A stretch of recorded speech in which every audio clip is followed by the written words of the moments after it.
Recentemente, a Associação Nacional da Advocacia Criminal, a ANACRI, ingressou no Supremo Tribunal Federal com uma arguição de descumprimento de preceito fundamental, questionando a constitucionalidade da regra do artigo 385 do Código de Processo Penal.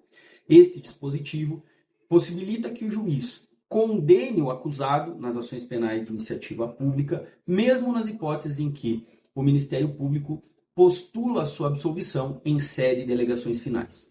Este dispositivo ainda permite ao juiz ex officio, sem provocação das partes, portanto, reconheça agravantes não suscitadas pelo órgão de acusação. Esta demanda foi distribuída ao ministro Edson Fachin e a partir dela cabe então a indagação. A regra do artigo 385 do CPP é compatível ou não com o texto constitucional? Olá, meu nome é Bruno Milanês e este é o CPP, Canal de Processo Penal. Aqui você irá encontrar as discussões mais modernas do ponto de vista dogmático, jurisprudencial e legislativo a respeito das ciências criminais e mais especificamente do direito processual penal.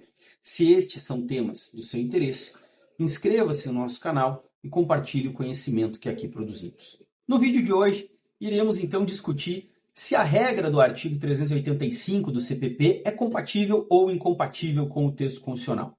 Desde logo, nos posicionamos no sentido de que este dispositivo, que inclusive possui uma redação originária, ou seja, é a mesma redação, não sofreu nenhuma alteração desde o Código de Processo Penal, que é de 1941, ele não é compatível com o texto constitucional. Vamos, inicialmente, então, trabalhar a regra do artigo 385 a partir de uma perspectiva dos sistemas processuais penais. E aí, segundo o nosso desenho constitucional e convencional, qual foi o sistema processual penal que o nosso legislador constituinte adotou? Se a gente for fazer uma consulta no texto constitucional, nós não vamos encontrar explicitamente a adoção de um modelo acusatório ou inquisitório. Leia-se aqui modelo acusatório como um modelo democrático e sistema inquisitório como um sistema antidemocrático. Mas a pergunta que se coloca é: será que um texto constitucional que veio para um período de redemocratização, que contempla um Estado democrático de direito, que contempla garantias fundamentais, incorporaria um modelo de processo penal inquisitorial, antidemocrático? E a resposta é negativa. Então, implicitamente, nós podemos deduzir que o texto constitucional adota um modelo de processo penal acusatório.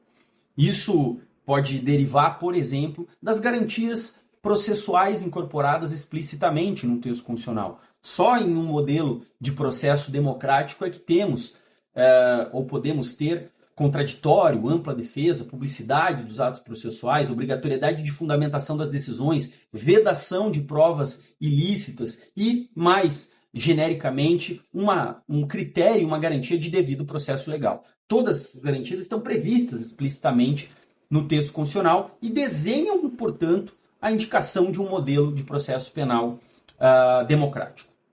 E é evidente que simplesmente afirmar que o sistema processual penal brasileiro é acusatório é insuficiente. E isso, inclusive, decorre do fato de que nós temos diversos dispositivos na nossa legislação infraconstitucional que são inquisitoriais. Precisamos lembrar que o nosso Código de 1941 é uma cópia do Código Rocco italiano fascista de 1930. Vários dispositivos que haviam nesse modelo italiano não democrático foram incorporados na nossa legislação de 1941 e até hoje não sofreram uma filtragem constitucional. E o que é pior, muitos tribunais, a jurisprudência pátria, vem incorporando esses dispositivos e afirmando que eles são compatíveis com o texto constitucional. E é por essa razão que nós precisamos afirmar um conteúdo para o sistema acusatório e não simplesmente dizer que o nosso modelo de processo penal deve ser democrático. E é por essa razão que entendemos nós que, e aqui obviamente reconhecemos a divergência doutrinária no assunto, mas entendemos nós que para se ter um sistema de processo penal acusatório é insuficiente a mera separação formal de funções. O que seria essa separação formal de funções? Uma parcela da doutrina vai nos dizer que se há uma separação entre as funções de julgamento, acusação e defesa, uma separação formal, isso seria suficiente para dizer que o nosso modelo de processo penal é acusatório. Nós não entendemos dessa maneira. Nós entendemos que deve haver uma separação material entre as funções de julgamento, acusação e defesa. E neste contexto, uma das principais marcas, se não a principal marca de um modelo de processo penal acusatório, reside na gestão da prova, no critério da gestão da prova ou da iniciativa probatória. Se o juiz puder produzir provas, se ele tiver a iniciativa probatória de ofício, sem requerimento das partes, sem pedido de acusação ou de defesa, entendemos que o modelo processual é nitidamente inquisitorial. E é aqui que há, por exemplo, um ponto de tensão entre o que prevê a Constituição e o que prevê o Código de Processo Penal. Mas isto não é também suficiente. Entendemos que existem outros elementos secundários que definem se o modelo ele tem tendências mais democráticas ou tendências menos democráticas. E uma delas está exatamente em outros poderes oficiosos que o juiz tem no processo. Quanto mais poderes de ofício, quanto maior a concentração de poder, independentemente da vontade, dos pedidos das partes, o juiz tiver, mais tendências antidemocráticas esse sistema processual vai ter. É por esta razão que defendemos, por exemplo, que o juiz ele não deve ter iniciativa probatória de ofício. O juiz ele não deve ter uma iniciativa de ofício para determinação de medidas cautelares, sejam elas prisões cautelares, medidas cautelares diversas da prisão ou medidas assecuratórias ou cautelares probatórias. O juiz não deve ter essa iniciativa de ofício e também entendemos que a partir do momento em que, numa postulação, após a instrução processual, o Ministério Público, postula a absolvição do acusado, o juiz não poderia atuar de ofício. Isso para nós seria uma atuação de ofício em caso de condenação, né? Então, em um modelo acusatório, um modelo verdadeiramente acusatório, há uma separação entre as funções de julgamento, acusação e defesa, mas uma separação que não é meramente formal, é uma separação material, que significa que o juiz ele deve ficar numa posição de equidistância em relação às partes e não deve ter atuação oficiosa, atuação independentemente da vontade das partes. Inclusive, em que pese o texto constitucional não contemple explicitamente um modelo acusatório de processo, precisamos reconhecer que recentemente, com a Lei 13.964 de 2019, o pacote anticrime, se introjetou no Código de Processo Penal a regra do artigo 3º-A do CPP, que explicitamente vai dizer que o modelo processual penal brasileiro é acusatório e dá um conteúdo para esse modelo acusatório. Vai se dizer nesse dispositivo que o juiz ele não tem iniciativa na fase de investigação preliminar, leia-se aqui nenhum tipo de iniciativa, e que o juiz também não pode se substituir nas funções probatórias do órgão de acusação. É evidente e sabemos que o Supremo Tribunal Federal reinterpretou esse dispositivo e deu nuances um pouco diversas do que a literalidade dele prevê, mas de toda forma precisamos reconhecer que houve aqui sim um avanço no sentido de se incorporar explicitamente um modelo acusatório de processo na regra do artigo 3º-A do Código de Processo Penal. E agora o que nos cabe, a partir da decisão do Supremo, é delimitar o que esse sistema acusatório deve representar em termos de processo penal e quais dispositivos devem ser filtrados do próprio Código de Processo Penal porque incompatíveis com a Constituição. Nesse sentido, entendemos, então, que se o juiz condena quando o Ministério Público, nas ações penais de iniciativa pública, em sede de alegações finais, postula absolvição, haveria aqui uma atuação incompatível com o modelo acusatório de processo. A questão aqui ela é um pouco mais complexa também. Ela não envolve apenas uma discussão sobre sistemas processuais penais. Tão logo a Anacrim ingressou com essa DPF, algumas vozes doutrinárias se manifestaram no sentido de que o juiz ele não estaria vinculado ao pedido do Ministério Público nas alegações finais. Vai se afirmar que nas alegações finais o Ministério Público apenas opinaria sobre a absolvição e condenação, e, portanto, que esta opinião do Ministério Público em relação à absolvição realizada em sede de alegações finais não vincularia o juiz, o que vincularia seria o pedido realizado por ocasião do oferecimento da denúncia, que seria um pedido condenatório. E aqui, a primeira objeção que devemos fazer se refere ao fato de que no processo penal, por força do princípio da correlação, o juiz ele não está vinculado ao pedido do Ministério Público, né? Então, o pedido de condenação formulado por ocasião da denúncia não vincula o juiz. Então, o que vincula, obviamente, são as provas produzidas no processo e os fatos alegados e os fatos descritos, na inicial acusatória, na denúncia, né, nos casos de ação penal de iniciativa pública. Mas há ainda um outro problema em se admitir que, em sede de alegações finais, haveria apenas uma opinião do Ministério Público em relação à condenação ou absolvição do réu. É porque, no momento do oferecimento da denúncia, o que o Ministério Público tem é a base indiciária da investigação preliminar, ou seja, essencialmente, no momento do oferecimento da denúncia, o Ministério Público ele tem apenas em sua mão atos investigativos, atos produzidos no inquérito policial, atos produzidos na investigação preliminar. E segundo a doutrina mais autorizada, inclusive a regra do artigo 155 do Código de Processo Penal, atos investigativos por si só são insuficientes para uma condenação.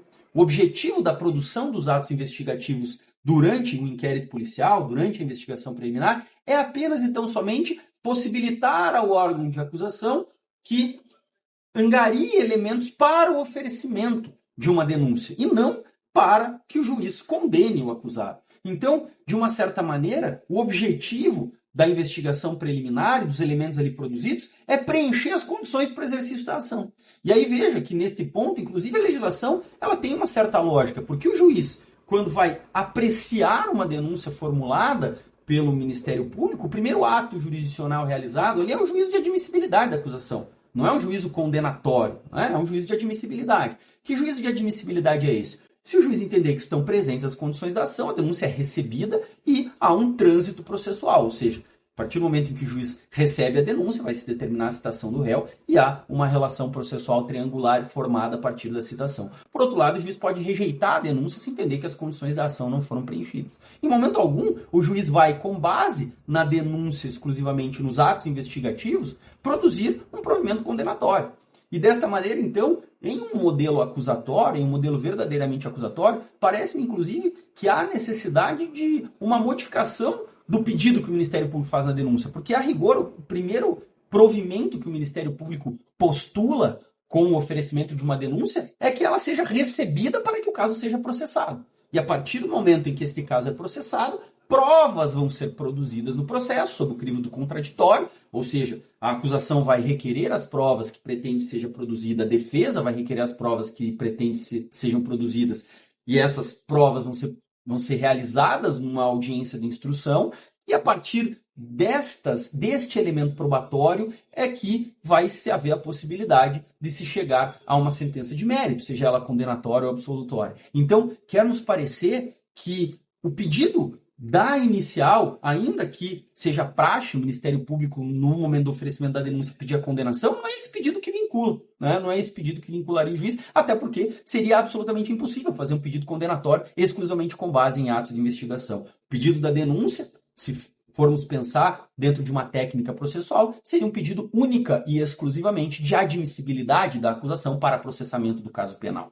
E, nesse sentido, parece que sim, o pedido do Ministério Público e não apenas a opinião do Ministério Público após a instrução deve ser respeitada por uma última razão aqui que devemos pontuar. Entendo que não há uma opinião do Ministério Público, muito embora o 385 mencione que o Ministério Público, ao final da instrução, irá opinar pela absolvição ou pela acusação. Precisamos compreender, como falei no início do vídeo, que a regra do artigo 385 do Código de Processo Penal é uma regra originária do Código, de 1941, em que o Ministério Público tinha poucas garantias institucionais, era um órgão essencialmente vinculado ao Poder Executivo, tinha muito pouca força, era um ator processual e político de menor relevância, vamos dizer assim, porque se inseria dentro de um contexto inquisitorial em que, basicamente, o juiz é o senhor do processo. Agora, atualmente, com o texto constitucional de 88, com todo o desenho constitucional do Ministério Público e com a previsão explícita de que o Ministério Público é o dominus litis, né? Ou seja, que ele é o titular do exercício privativo do direito de ação,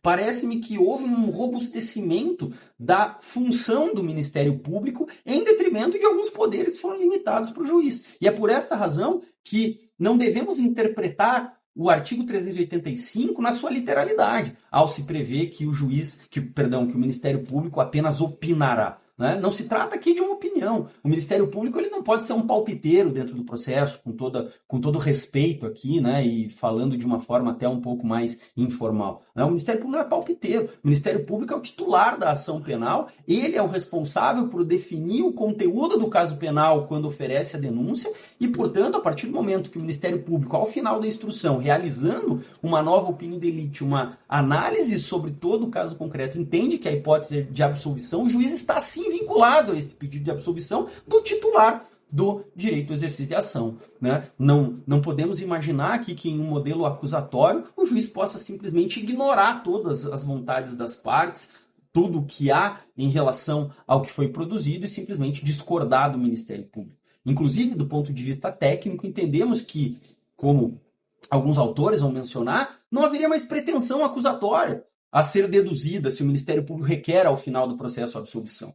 Poderíamos também caminhar com o professor Jacinto Nelson de Miranda Coutinho para dizer que o Ministério Público, a partir do momento que requer a absolvição, retira o caso. Não há mais caso penal, não há mais situação de dúvida a respeito da tipicidade, culpabilidade, punibilidade e antijuridicidade do caso a ser discutido, porque o Ministério Público retira o caso. Então, entendemos nós que, a partir do momento em que o órgão do Ministério Público postula, requer a absolvição em sede de alegações penais, haveria sim uma vinculação em um sistema acusatório desta posição do titular da ação penal em relação ao Poder Judiciário. Não se está aqui, obviamente, a querer diminuir a posição do juiz ou de dizer que o juiz ele simplesmente tem uma função secundária no processo. Pelo contrário, né? A partir do momento em que nós promovemos esta separação material de funções e definimos que o juiz ele não é alguém que deve atuar de ofício dentro do processo, nós compreendemos efetivamente que no modelo acusatório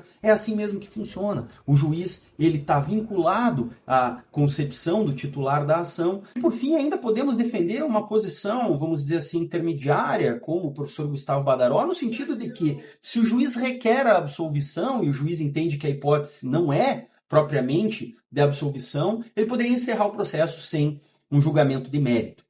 E nesses casos, quero crer que a questão deveria ser resolvida do ponto de vista de uma reforma legislativa na regra do artigo 387 do Código de Processo Penal, que contempla as hipóteses de absolvição. Uma hipótese de absolvição poderia ser incluída naquele dispositivo, quando o Ministério Público requer a absolvição, ou eventualmente se poderia dizer que o juiz ele vai extinguir o processo sem análise de mérito, ressalvando-se o fato de que, tanto nos casos em que o juiz absolva ou nessa proposta alternativa do professor Gustavo Badaró, o juiz extingue o processo sem resolução de mérito, não haveria possibilidade do oferecimento de uma nova denúncia em decorrência da vedação ao duplo processamento do nebis in idem, que está previsto explicitamente na regra do artigo 8º da Convenção Americana de Direitos Humanos.